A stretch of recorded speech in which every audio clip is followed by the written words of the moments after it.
Welcome, everybody, to the show. Joining me as our regular co-host and fellow traveler who has managed to acquire a stylish hat since the intros started, Dan Noodles, man, the Gilbert Gottfried of Wargaming. And joining us as our very special guest this evening is Carl Paradis. So first question I want to ask you, Carl, is how to correctly pronounce your last name, because I do not trust Dan in this respect. You did it just fine.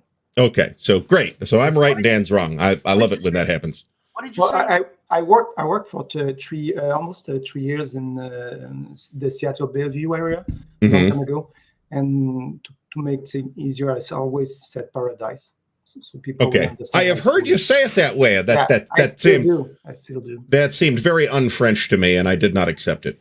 You know something, to have Carl here is really it's a coup de grace, and I don't mean a fact thought. Yeah, Dan, I've been badgering you for at least 2 years to get Carl on, so thank you. You know, I've known Carl for a while, and he's so generous. Carl, don't say nothing. He's so generous. He's acts super kind, super empathetic, this and that. But to have him on an interview, I understand why he doesn't want to do interview, because people are scum.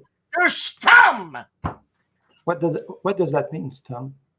La merde. What?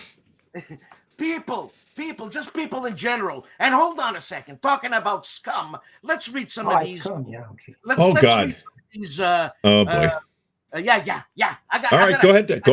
Go ahead, get it off your chest. It's okay. We have a guest here. Carl is being extraordinarily patient as usual with you. So well, I know Dan, so here goes.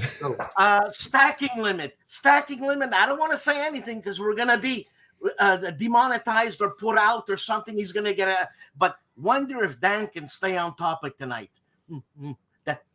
Folks, this might come as a revelation to some of you watching in the audience tonight, but staying on topic is not something we're especially good at here at the CHIT Show. And you might have noticed. Does Dan know what a topic is, really? Manders, I swear to God, I hope I see you one day. Anyways, okay. So anyway, Carl, let's talk about, I want to start the conversation. We'll get to your current project in a few minutes here, but I also want to talk about the topic of complexity in war games, which is a topic that I have spent a lot of time and many years contemplating, and you have had some opinions about in print as well. And I want to talk about that. Where does one draw? Well, where do you want to draw the line between a game that's maybe just too much to deal with for whatever reason, whether it's rules complexity or it's too big or, whatever, it makes it difficult to handle? How does one identify where that line is for themselves? That's a really good question. I'm always trying to make my design as simple as possible. I don't always succeed, but I do like complex game. What I don't like is often all that complexity will go with a huge board, lots of counters, lots of mechanics and stuff like that, and that's not nice. That's probably one of the reasons why ASL is still so popular.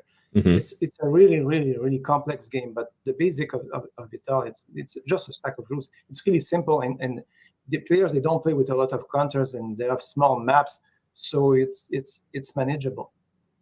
It's manageable. I think that's a great point, actually. The general, there's big scenarios too, and people do play those from time to time.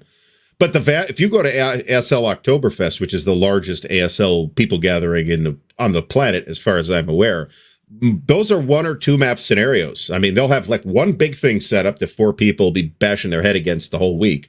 But everything else, the other 120 people or so, will all be playing one-on-one games that are 1 or 2 maps for the most part. Yeah, for complexity, I always say I don't like monster games because they're too big. but the one I like, they have really simple rules. So the bigger you get, it's a bit of really easy to understand. The bigger you get, try to simplify stuff. Some games came up of Europe recently that I saw, a really monster game, war game, and not only that there was a lot of counters, that's fine. There was too many info on the counters. You had too many to manage. Plus, the combat system was out of this world. So just for one combat, you have one page. An example, it's one page. Mm-hmm. Like something like 10 dice. I said, okay, fine. All the people I know that played that game, they played the small demo with like 20 pieces, but it's impossible to make the whole game. Well, perhaps if you have, what's the point? It's too much. So, hey, Carl, like the rules are complex. It's the whole game package, the execution of it that can be complex. But like I said, like for ASL, the game is complex. The execution on the board, it's not that difficult. You know what? Carl's been gaming since he was. How old were you, Carl, when you picked up when you shot your first CHIT? First war game, 1973 in Miami. I had Christmas money, and I was heavily into plastic model building at the time. So at the place, I had to choose between two things out of three. There was a B-17 148 scale kit, the game Luftwaffe by Avalon Hill, and Panzer Blitz. And since I was into planes, I took Luftwaffe, and that was my first war game in '73. And after that, went so crazy. You got into you were a game master for a long time. For Dungeons and Dragons, between the 80s and the 90s, when the war games were kind of in the decline, I put my energy into role-playing games. I was a DM for like 20 years, and into miniature gaming also. I have a huge Napoleonic army. I made a few rule sets and all that. Then I came back to wargaming. Well, I did a thing in computer gaming too, and I came back to wargaming. I say 2005, 2006. I came back fully into wargaming. Not entirely dissimilar from when I arrived again. I think I came back at around 2007. And to my surprise, there was a lot more going on. And having been away, it was like, oh, there's nothing going on anymore. And I was surprised to find out there was kind of a lot more than I thought going on. Yeah, and the Consim World and Board Game Geek, it did a huge impact, I think. I saw the whole since 20 years ago. I think it made a huge impact. And I'm talking about a lot or influential. The last Stack Academy that I went to, you were there. The amount of designers that were there, Quebec designers, and high caliber Quebec designers, was very impressive. Yeah. And the thing is that I think we're going to take over. We're going to take over wargaming. The Americans are going to be way below. Well, the beer will be better, so I'll be happy about that. I don't agree, but Europe is a place to watch for war games. Europe is happening. I said that. I agree with that as well. There's a lot of really exciting things coming out of Europe nowadays, and because of the global nature of everything, right? We have a lot better visibility on what's going on over in Europe. I mean, if in say 1985, what was getting published in France, I don't know. Right. We got maybe rumors of stuff in the UK some of the time in newsletters and things, but nobody had any idea. Now we have our finger on the button between France and Italy and Poland and Germany. There's and Spain. And did I say Italy? There's tons of really exciting publishers coming in Europe. A lot of stuff's coming soon from Italy. I'm really surprised. They have a very well organized group of people there. Very nice people. And Carl, I'm sorry, Artie. Go ahead.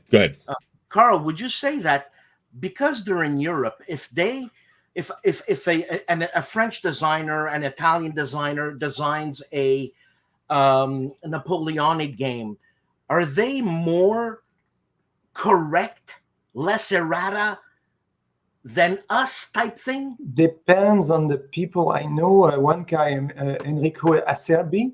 I don't know if I pronounce his name correctly. Acerbi. The guy is a scholar. He's Napoleonic scholar. So when he says something to me, it's like, okay, you know what you're talking about. I know what you say.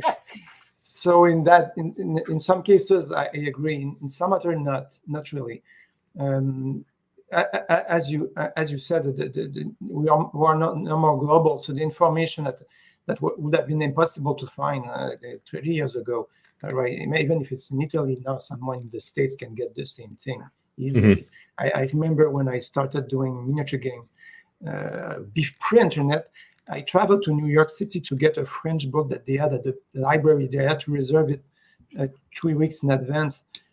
get some information about the Barak and the Napoleonic supply and stuff like that. Today, I click a few buttons and I have everything on my screen. Yeah, It's a very different landscape now than it used to be, inside and outside our hobbies. More dynamic, yes. You were talking about ASL before, Carl. You got into ASL something fierce too, eh? Oh yes, I even gave classes of ASLs. I did tournament. I was heavily into it, and at one point it snapped. I said it's too much for the end result. There must be something better out there. And I kept my main rule book plus my basic squad leader game, and I gave away everything else. But I don't regret doing the stint I did in ASL. It was really nice. But at one point it was too much trouble. And during that time, I went into computer a lot. So there was the Steel Panther World at World software that was coming out. It was a good representation of Squad Leader for what it was. It was quite nice. By the way, right now my Squad Leader game and my ESL rulebook are at the Military Museum in Quebec City, the Citadel, for a year and a half, 2 years, because they are doing a special war game expo there. Oh, cool. And they have miniatures and games and stuff like that. The history of war games, they were able to get quite some really old stuff. It was really interesting. So your first game, as far as I could tell, Carl, came out in about 2007, 2008. So it didn't take you very long upon returning to wargaming to become to enter the design arena. What led to that? Well, first I'm an engineer, so design. I was teach how to do that, and I always created stuff. I did, as I said before, miniature rules. I was a DM for 20 years, and I was always tinkering with the design of other people. So at one point, I decided, heck, I would do mine. Well, in fact, what really happened, I wanted to play test the Russia Besiege game that L3 made at the time. They were designing that, and was really interested because I was a super maniac Russian camping player when I was young, so I like that the setup. That's why I did my first game, first design to do Russian campaign the way I wanted. Anyway, he was doing a better Russian campaign with Besiege, and I think I pestered him for 2 years to play test that and to help them, and they never ended up saying yes, or there was always something. So because of that I was not able to test that game. I was so frustrated. I said, "Oh heck, I will do my own, and I will control everything." It's because of that I got into game design. Plus, my girlfriend always said to me, "Stop buying games. Why don't you design them yourself instead?" And I said, and that's how it started. Don't mention that to my wife at any point. I'm just saying. Carl, well, I still buy some now and then. Well, Carl, if you're going to stop buying games, what am I going to do? Where am I going to get my game? Oh, yeah, okay. In my garage in Montreal, in Saint-Thérèse, I have 12 boxes of 20 games each, and I have to move out. I gave a lot to clubs. I gave about over 850 games since the last 20 years. I give a lot of stuff. I think that's a lot of games. So if a game come in, I have to get a few out, to make some room. I don't have any choice. I sympathize with that as well. Yeah. Now, that first game, the game that you mentioned, is, of course, No Retreat Russian Front, which has had quite a long life. I think that originally came out from, Victory Point Games. It has since been through several printings in GMT. Yeah, there's a printing coming up with the deluxe one with the double-sided map. I have to work on that in the next few weeks. I'm really late because of other project.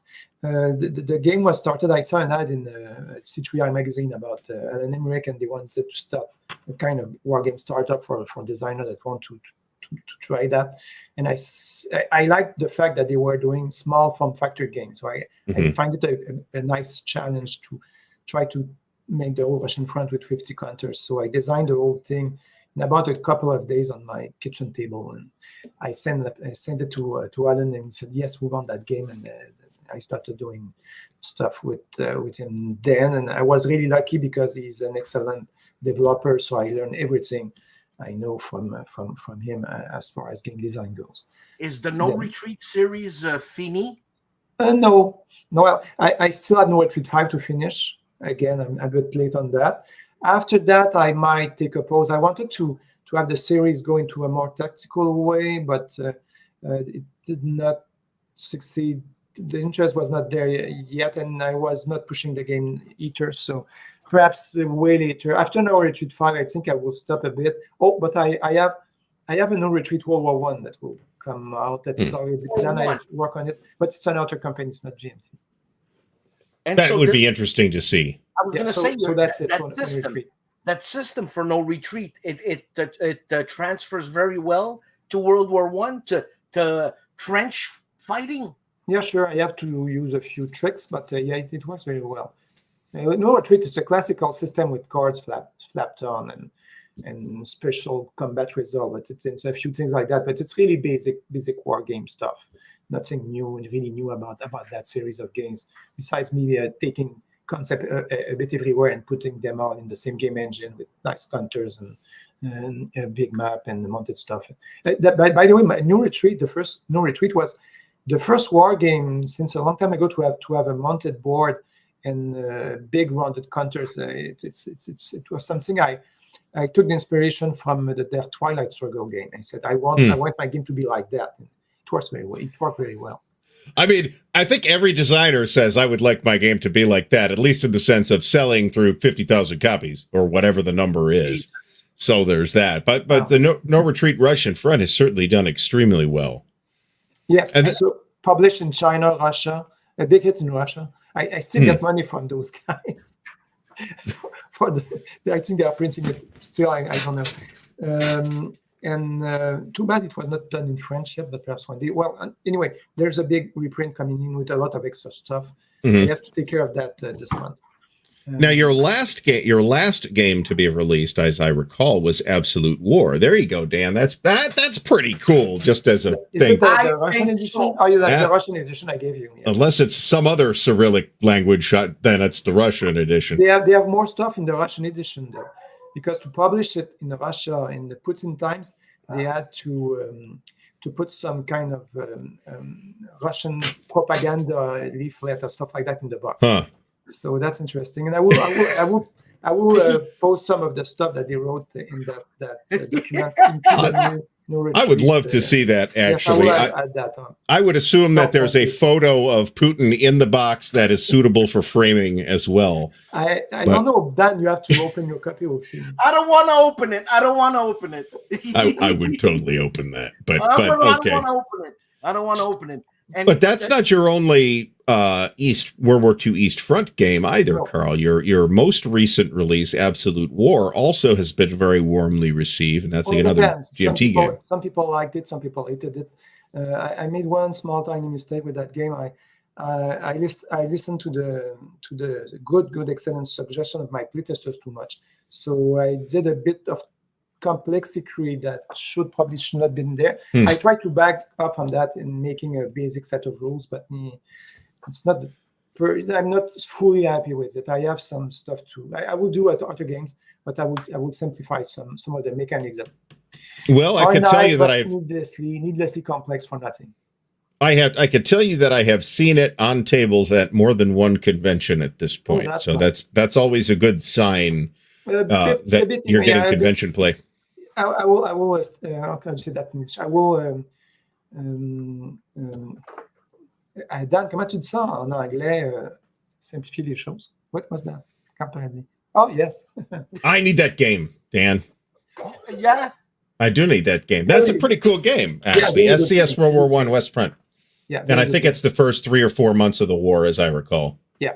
How much is this worth? Not $1 million. No SCS game that I'm aware of whose costs a ton of money, other than the ones that are enormous. And Carl, Stuka Joe asked me to ask you a question. Counter thickness. Yes. Yes. Now, Battle Line did it right, Dan, is the correct answer. What about that? What about content? What do you want to know? Tell me. You like my game, you know. Yeah, I'm trying to find. They all have it.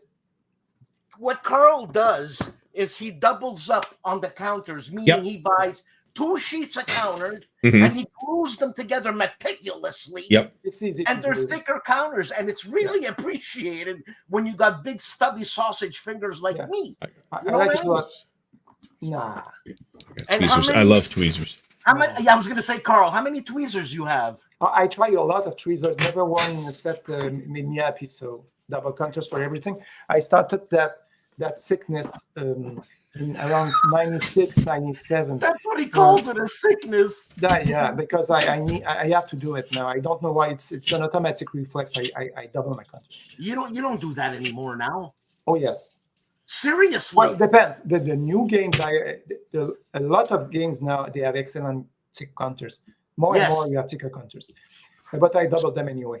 So in my game room, which is right behind me, there is a wall-mounted tweezer rack which contains 1, 2, 3, 4, 5, 6, 7, 8 pairs of tweezers at the moment. Which is the best? Those are the ones I don't put on the rack. Those are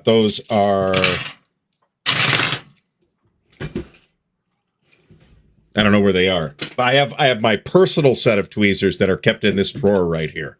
But these some people like these huge ones. I don't know why. Oh yeah, I like the big ones. They're actually sort of useful for video making because I could use them as a pointer to point at things, and it's very effective for that. Not because if you can use that easily, when you pick counters, you don't have your arm blocking the view of the map, so that's I like it. Oh, nice.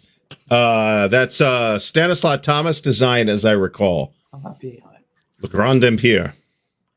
I would love a copy of that, by the way, Dan. I'm just saying. I have the other Stanislaw Thomas games on the same topic. He's done several. This one it's double, right? Yeah. Now I remember, Carl, hearing you talk about this technique for Axis Empire's Ultimate Edition when it came out, and how much a duplicate counter set cost. It cost me a bundle, but that's one of my favorite games, so I had to get it that way. So yeah, well, just a quick story about if you don't mind, about how I started. In the 90s, I got the game Operation Mercury by GMT, and there was a production mishap in that game, and the counter were like paper thin. So I wrote to them, because at that time you wrote to them, there's a problem with the counters, and I had the idea, can you send me another copy? I will glue them together. Totally, they will be fine. And they did it. They sent me a free copy, and I did that, and then I thought, oh, well, it was thicker than the regular counters. I said, oh, that's interesting. Then I started experimenting with that, and I became crazy. So I wonder if there was some kind of production hiccup around that time for GMT, because my original copy of Great Battles of Julius Caesar was like that. Those counters were incredibly thin. Yeah.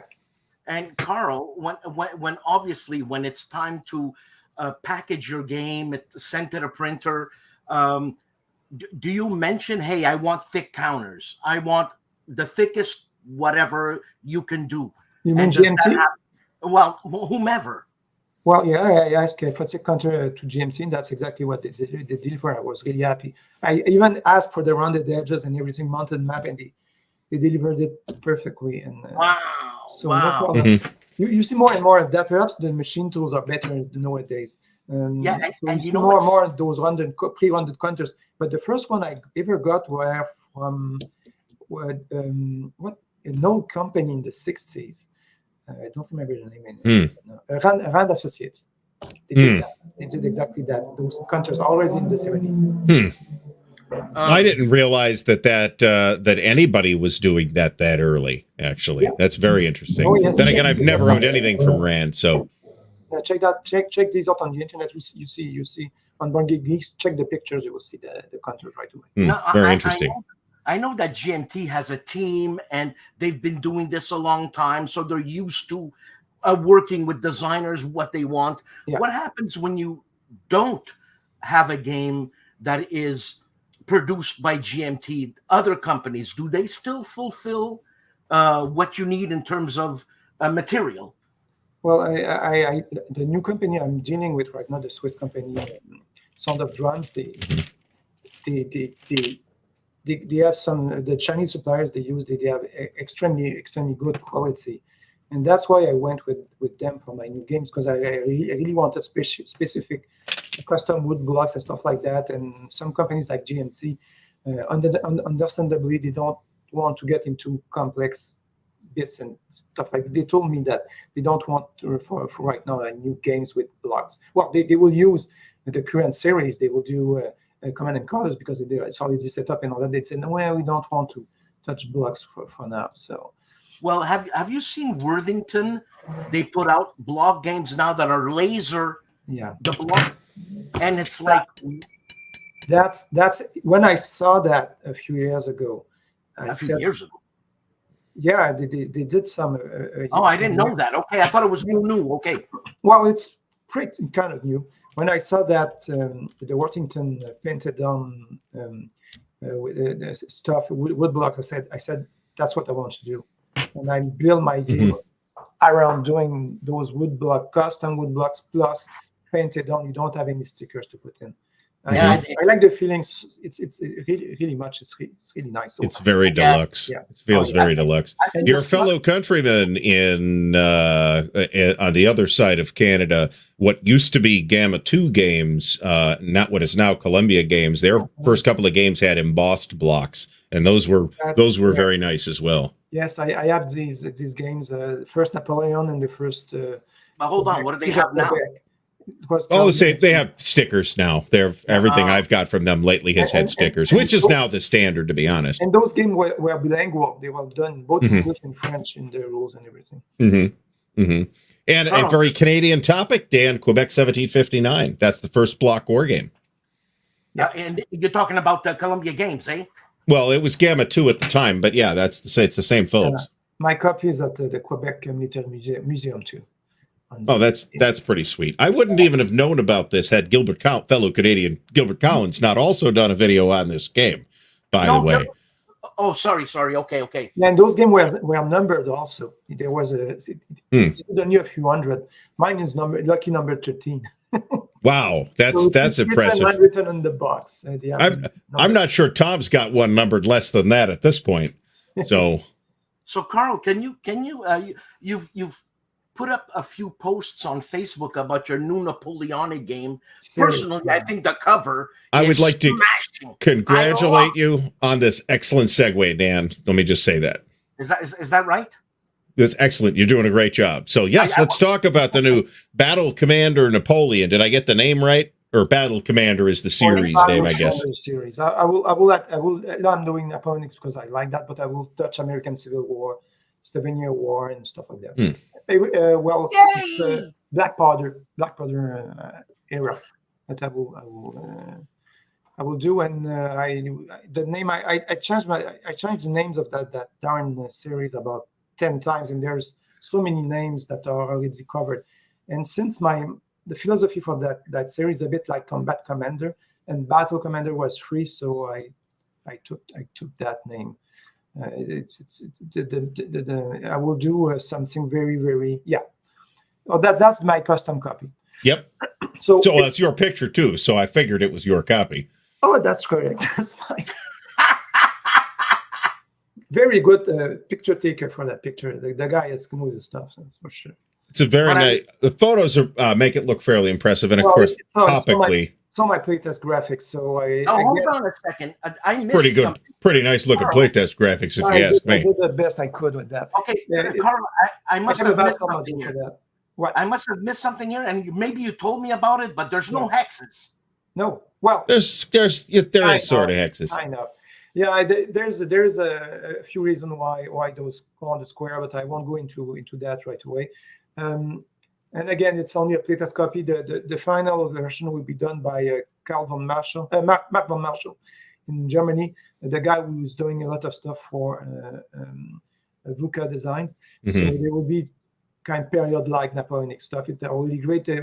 I'm working with him right this week for the maps, so I will have some to show next week. So all painted wood blocks, a cord. It's a pull chit system for everything. So you pull chit. Either it's blue, you move your French troops. White, the coalition. Yellow, it's a rally. Red, it's combat. And black, the game will end. And you have a set number depending on your commander of blocks in your game. Of activation cubes that you can select, and when you put that cube, you have to activate between 1 and 3 units, adjacent units, depending on your commander, and you move them one square. So no movement rates. The values, it's a bit hard to explain the combat, but you don't have to a lot of stuff to compute, Morale is important. Your cards are your money to buy actions, and you can do special stuff. Very Napoleonic, very like Kriegspiel-like system. Fun to play, very fast. Well, the players all love it, and I think I have a good system there. I've been working on that for the last 5 years. So, and I think this time the rules will be super, super tight. That I took Combat Commander as my role model for that because the rules were extremely well done. So a lot of scenarios, 6 per game. I will do expansion pack. I already have one ready, and I'm doing the battle chronologically in the Napoleon career. And then I will do American Civil War, 7-Year War, and then I will do another game, similar game, not the same board layout. I will do another game called Banner Commander, and I will tackle ancients, evil stuff. Okay, so they're a bit different though, but with deck building, custom dice, stuff like that. But Carl, always with blocks painted down. That name Fixed Bayonets compared to Battle Commander is Battle Commander. Did you do Battle Commander because it's going to be a series type thing, as opposed to Fixed Bayonets, right? Well, and Fixed Bayonet was a bit like American Civil War, World War I kind of order, because at the time they always had the bayonet fixed in Napoleonic times. It was almost always fixed on the. So the name, I didn't like the name, and as you said, I wanted to do a series, so I wanted a generic name. What?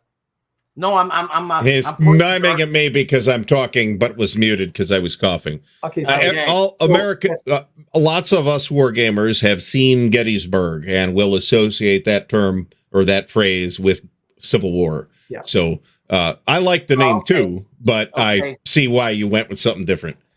Battle Commander. Well, I would do say American Civil War too. Surprisingly, I'm quite knowledgeable in American Civil War. Some set battles like Gettysburg. I went there 2 times. I walked the field with a private guide for a whole day. Really fascinating stuff. The weapons used and the technologies are really interesting. It was between the flintlock musket and the bolt-action rifle. It was a kind of intermediary period between Napoleonics and the later wars. So it's a really, really interesting period to game, and the battle dynamics were very unique to that period. So I have some expectation to do at least three volumes of the Napoleonic things, and then I really want to do at the first American Civil War game for that one. Oh, hold on, you just said the first American Civil War. Are you expecting another one? I find this topic incredibly unfunny, Dan. I don't know. If there is, it won't be as bloody as the first one. No, of course not. No, because one side's got drones and SAMs, and the other side doesn't. So. Oh God! This Italian campaigns, these early Napoleonic campaigns of Napoleon personally, are also very interesting and I think somewhat undertreated topics. So I'm happy to see that Volume 1 will have featured several of those battles. The editor is taking a risk there because it's a kind of a bit obscure topic for first game of a series, but I really wanted to do more or less chronological order, and all the battles, as you said, some won't be very well known. I hope PLR will give it a chance. Then after that, I will do Austerlitz and ILO, Waterloo eventually, and stuff like that. And the system will work perfectly well. But those are not the battle that are, I think, super interesting to try out. It's all that Napoleon did during the first campaign. The guy who did like 12 major battles. He was running all around the place all the time. It was an incredible campaign. I would probably do a small mini game about just strategic campaign one of these days for a French company. But it's really an interesting campaign to game out, I think. Carl, I was about to ask you what do Canadians find fascinating about the American Civil War, but then I realized that's kind of a silly question. It's like, what do Americans find fascinating about the 7 Years' War or the French Revolution or whatever? It's the same question. Well, so it's not our neighborhood. So a lot of Quebecers went and fight in the Civil War, man. Well, that's true. There was a substantial Canadian effort as well. But, a lot of Americans don't know that because the Americans like to forget, for example, that the French helped out in the American Revolution and things like that. So, and that they did a lot of French guys. Mm-hmm. Yeah. I was going to say something. You go to some of the Revolutionary War cemeteries, and it's like row after row of French names on the headstones. Yeah. So depending on exactly where the battle was. My grandfather paid they did it the other way. He was a Canadian infantry officer, and he landed on D-Day, and he did the whole down campaign and survived. So the people found that funny because at one point I lived in France for 5 years. I went from like the Great Canadian North Labrador City as a kid, and they put me in Paris, and I was like completely all mixed up. And then and I was the perfect Canadian savage for those French. Anyway, that's funny, man. Because you went from population 2 to population 6 million. Yeah. So I went there. So I understand the French very well because I lived there 6 years, almost 6 years. When I went, they called me a savage, and when I came back to Canada, they called me a maudit français, so that darn French. And I had an awful French accent, and when I speak English, it flows a bit. So as French Canadians, we love the French, but we hate them at the same time. Depends on where they come from, France. Carl. Yes. Napoleon had many generals that were famous and really good. Yeah. Does your game feature like a sub scenario where it's just nay or it does? Well, you have a personal commander card that you use those ratings will affect how many Qs gets in the game, how many cards, stuff like that. And I have some battles that were fought by not Napoleon because there was a lot of small interesting battle that he was not involved in. So like in the first Italian campaign, I have with the expansion, I have like 3 battles out of 12. It's from generals of Napoleon, and then subsequent volumes, the battles were getting bigger where Napoleon was, but there was a lot of small fight around that, whereas Maréchal were involved. So yes, I'm covering both ends of the spectrum there.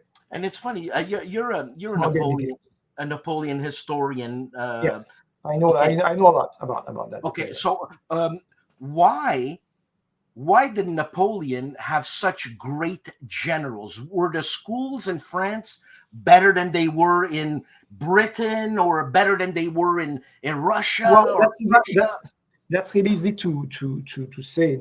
In fact, Russia, they had good generals, but they were all mercenaries. They hired good people. It's easy to answer that. At the time, almost all the countries around France, the realms around France, it was always hereditary. How do you say that in English? Hereditary. It was only the nobles that had the main commands. So revolutionary France, you had everyone.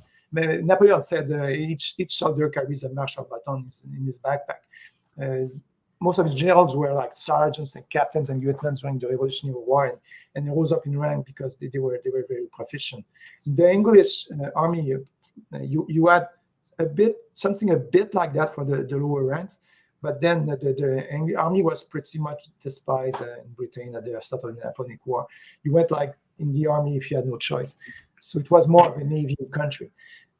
So it was a bit less problematic at the end of the Napoleonic Wars, but mostly it was the good commanders were a lot of French because you can advance even if you're not a nobleman. That's it. Now, why is this guy so savvy in war, Napoleon? Like, where did he study? What the hell, man? Well, as an artillerist in the French artillery school. Yeah, but Jesus, it's artillery. It's not the artillery was where they put the brightest people at the time. That's because correct. You had to do math. There was math involved. You had to compute trajectories and stuff.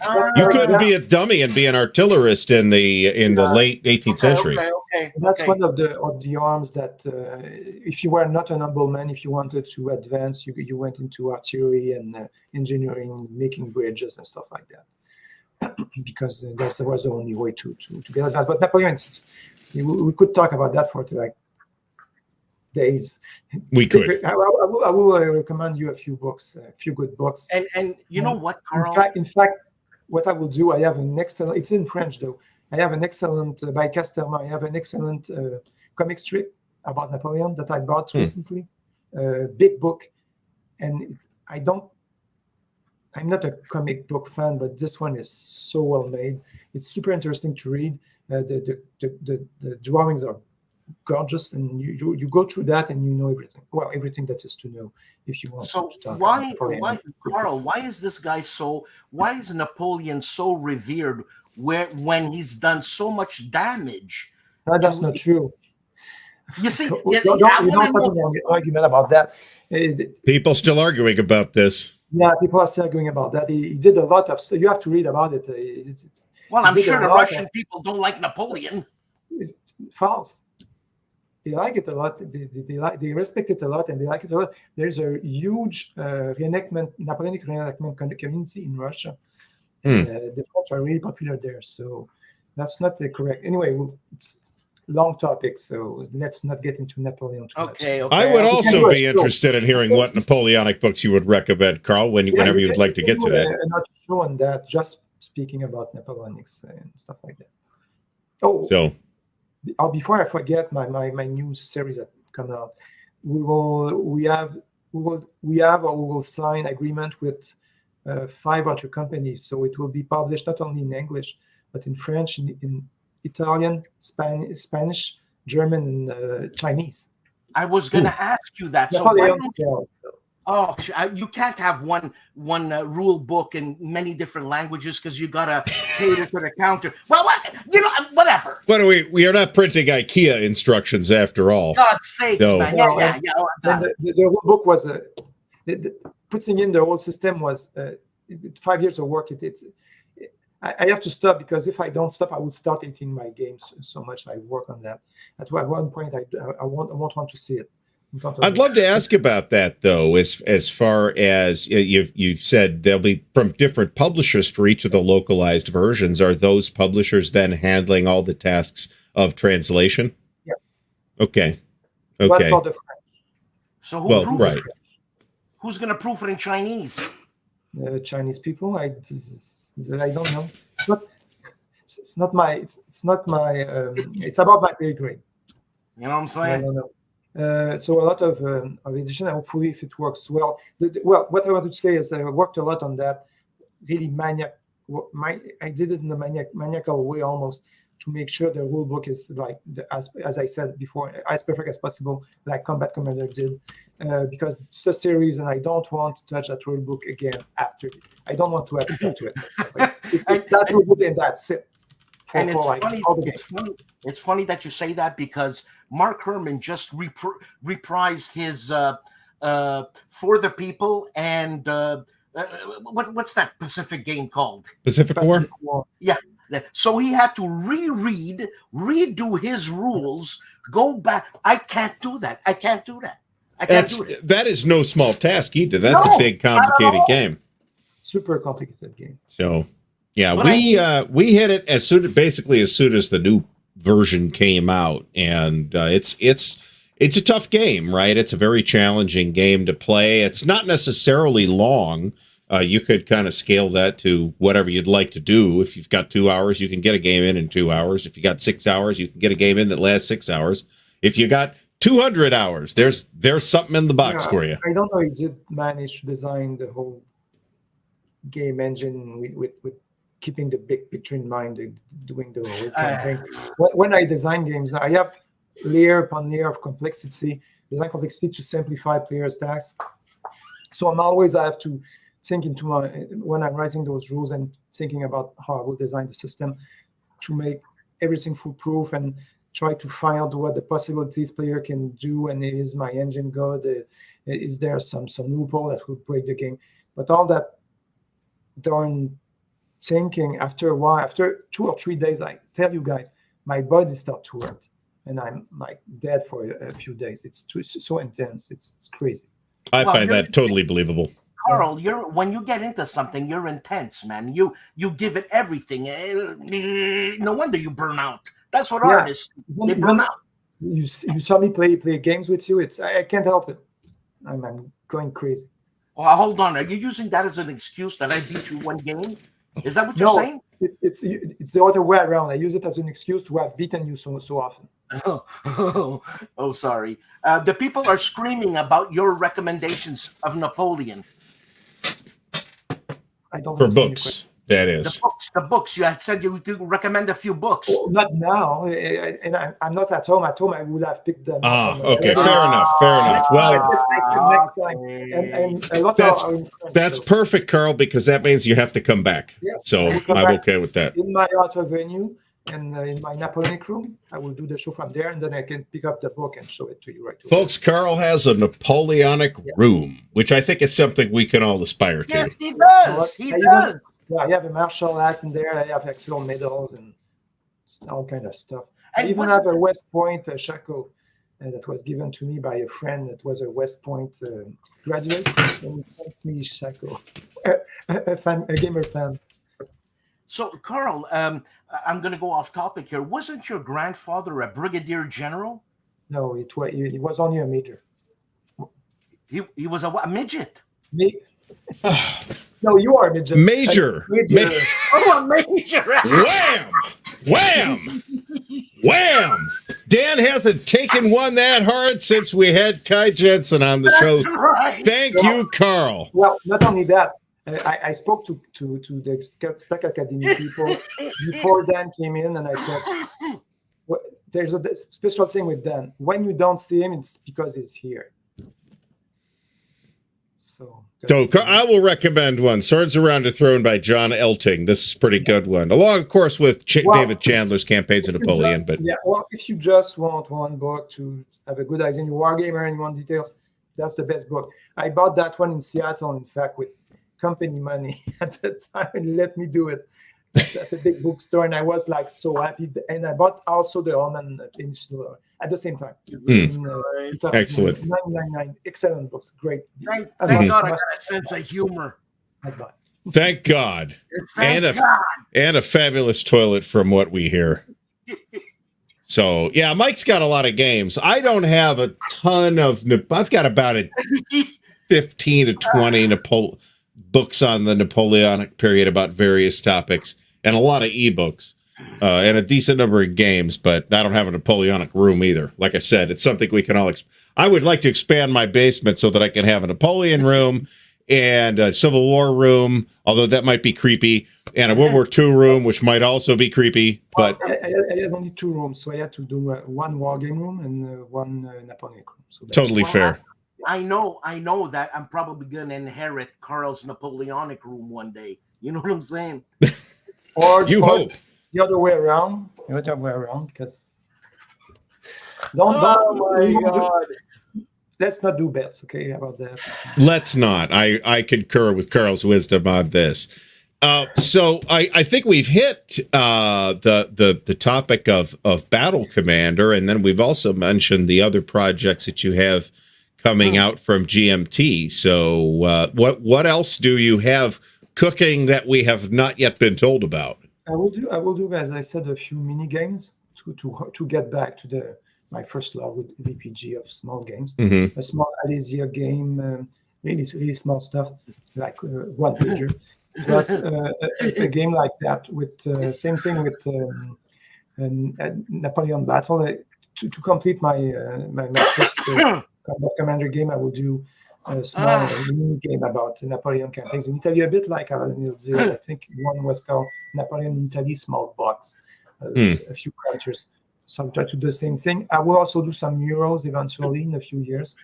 I have a hard science fiction game I want to do, a bit like The Expanse, and a monster destroying city game. That one I will probably try to finish next year. A bit like the SPI creature that hates able to go again. But I will use 2 player, or you can use a bot to play the monster. So by the way, I take offense to being called a midget. We're called little people. Yes. That's fair. That's fair. I will endeavor to refer to you as a little person. God damn it, I'm 5'4" each and every week. So there was a lot of midgets in Alice in Wonderland, right? Yes, at the time, but today we would call them little people. So no Retreat Godzilla. This is probably a licensing deal that you might have to arrange for, but I think it could work. Yeah, well, there will be 2 sets. It's a double-sided board, one side I wanted to do Tokyo, but my playtester said New York, we want to blast New York. So I put New York, and on the other side I put Paris on it. Oh, cool. That's my choice. And I think that's actually a great idea. Give your the players of the game a choice of what city to destroy. Yeah, and well, you can choose your monster, and it's an Euro game, really fun. And the French game, I would call the title of the French game would be Is Paris Burning? Is Paris Burning? Like the question Hitler asked in 1944. Yes, he wanted the German to blow up Paris, but they didn't do it. Now the monster will be able to. So was it Hitler that asked, "Is Paris burning?" Yes. What a son of a bitch! Well, they had explosive planted everywhere in the city, and there was one general, I don't remember the name. He decided not to obey. Of course, I mean, that may have been Rundstedt that made that call, but I wouldn't necessarily put money on that. Oh, okay. Rundstedt, yeah, they were gonna blow the city, and the guy on the spot said, "Yeah, we're not doing that." That's correct. They made a movie about that in a book. So if I do the French version, I would call it Is Paris Burning. All the French people will understand, especially the Parisian.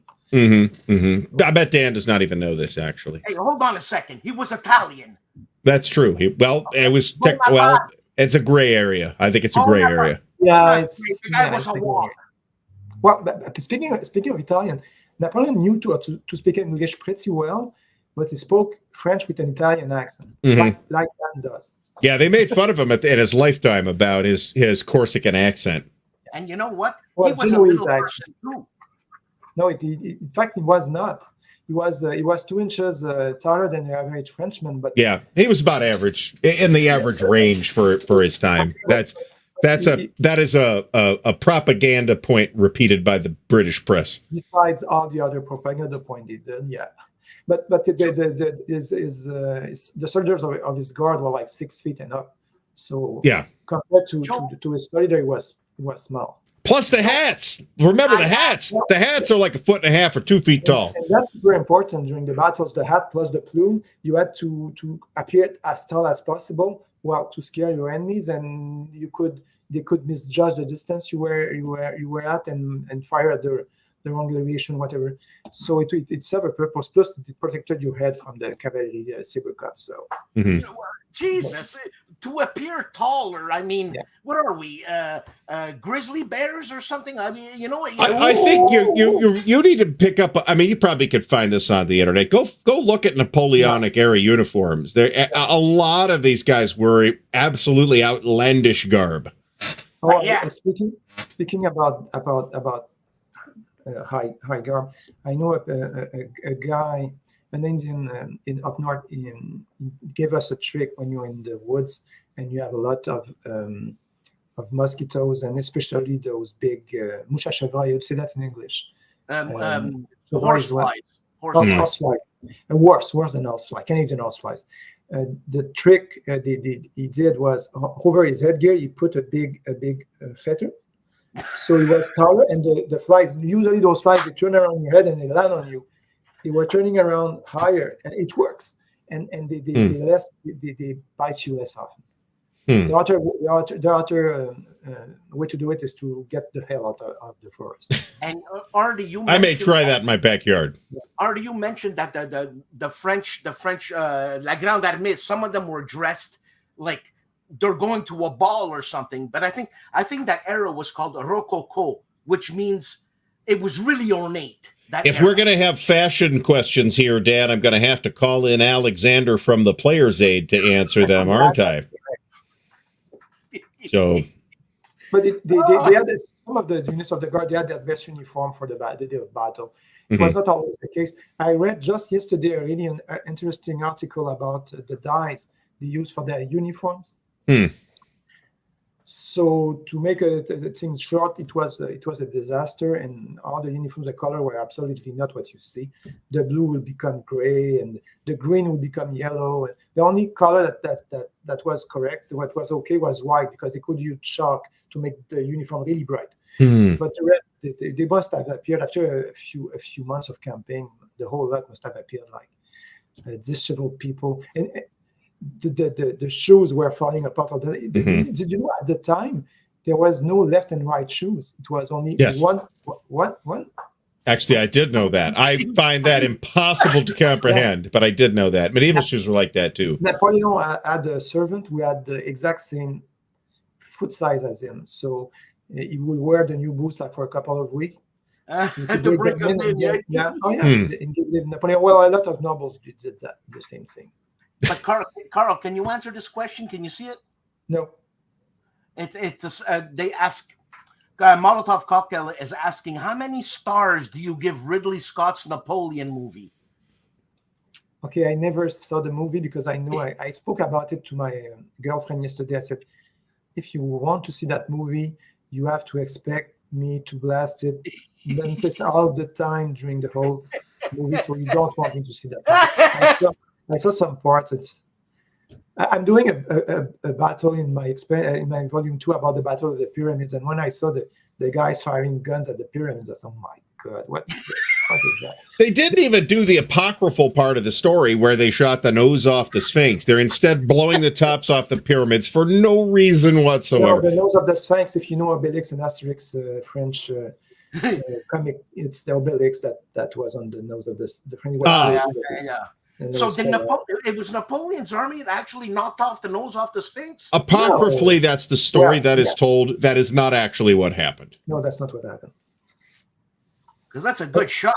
But that whole crazy expedition to move all those ships at the nose of the English fleet, capturing Malta in the way, and then going to Egypt to do what they had no real plan. They bought tens of thousands of people there to kind of capture the place. It's crazy. And then Napoleon had to get back to France, was able to get back in a small ship up to France, leaving his army to rot there a bit. And they finally get back to France by using an English ship because they kind of surrendered.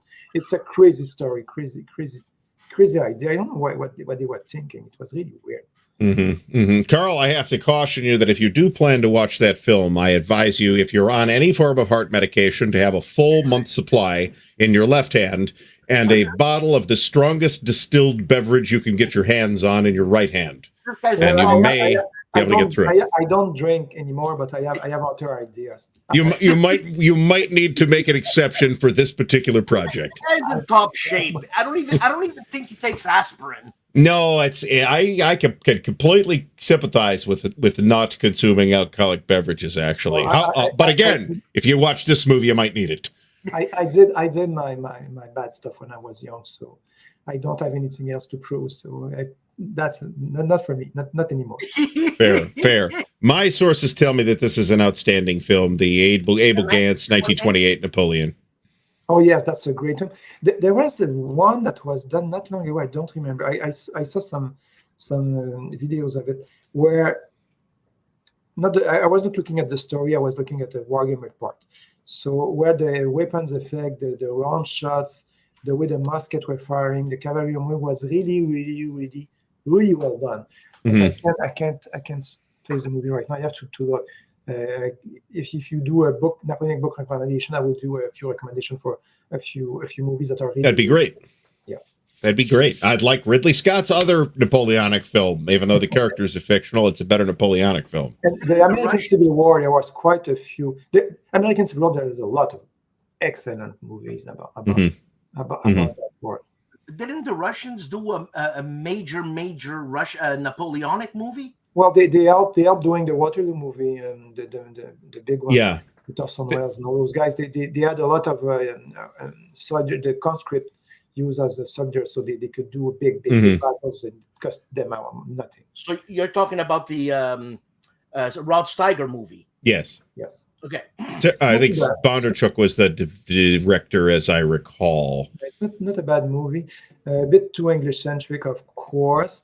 The Prussian, you don't see the French. Hey, at Waterloo, you had about 22% of the troops were British. Well, if you count the Prussian, that some appeared dead, but still a quarter of those guys were British. The rest were Nassau and Germans and Belgian and yeah. As folks will see if they play a Napoleonic game at a relatively high granular or low granularity, however we want to say that, you'll see that a lot of the troops are Germans or Dutch or Prussians. We know you know about the Prussians, right? But a lot of those troops were Dutch. That's why I discovered it when I started playing. When I played my first game of Waterloo, I said, well, only that number of British. I was really surprised. Mm-hmm. Mm-hmm. All right, folks, I think we're just about out of time here. I do recommend folks watch Gilbert's video on this. It's excellent. It's a bunch of, he doesn't talk at all about the Ridley Scott movie, instead talks about good Napoleonic movies that you can watch instead. So in a few weeks on GameFound, my series will start. Hopefully it will work well. Mm-hmm. I have a lot of energy put into it, and I have a lot of plans for that. Think about Combat Commander, but Napoleonic's same philosophy. Okay. That will definitely be worth a look, and we will have to have you back on to talk about that when that is a little bit closer to release. Yes, when I have they will do some in a few weeks. They will do some proofs from the manufacturer. Excellent. When I get the box, I will tell you guys. Like I will give one to Dan. Yes, he can show it off. There you go. That will be fantastic. Yeah. All right. Once again, Carl, thanks. I've been wanting to have you on for ages, and I'm glad we finally got the chance. He's Dan's gloating again. He's so insufferable. I can't stand this. Carl just gives him all these games to get him out of his hair, I'm sure. Yeah, well, it doesn't work, so he wants more, and okay, he will get his way as always. He's going to come back at some point. All right. Once again, thanks so much, Carl, for coming by tonight. Thank you, Dan, for turning the lights off in your room so we didn't have to look at your shiny head. Have a good one.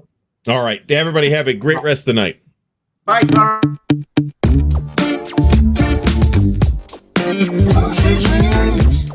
Big move. Big win. The moose is loose. Big moves. Big win. The moose is loose.